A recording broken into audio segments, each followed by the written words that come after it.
Unaambiwa kama utatumia shilingi milioni 10 kila siku bila kufanya kazi, basi itakuchukua miaka 500,000 ili kumfilisi Elon Musk. Mama! Huyu jamaa ni balaa. Ukichukua utajiri alionao Elon Musk na kupanga 10,000 kwa mstari ulionyooka, utazipanga kuanzia Dar stendi ya Magufuli hadi Mwanza kwenda na kurudi mara 10,000 na chenchi na baki.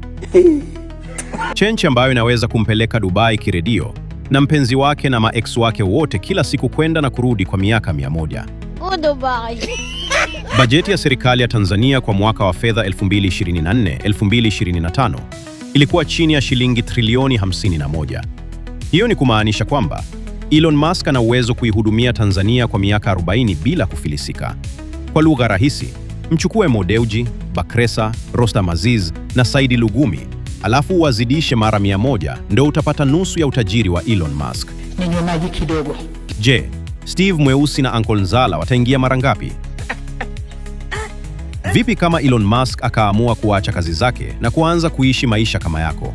Apange chumba na sebule cha $1,200 Kawe, alipe taka 5,000, umeme 10,000, kingamuzi 25,000, ulinzi 2,000, ale asubuhi 2,000, mchana 5,000 na usiku 3,000. Vipi kama matumizi yake akayafanya kama yako? Unadhani itamchukua miaka mingapi kufilisika na kuwa kapuku kabisa?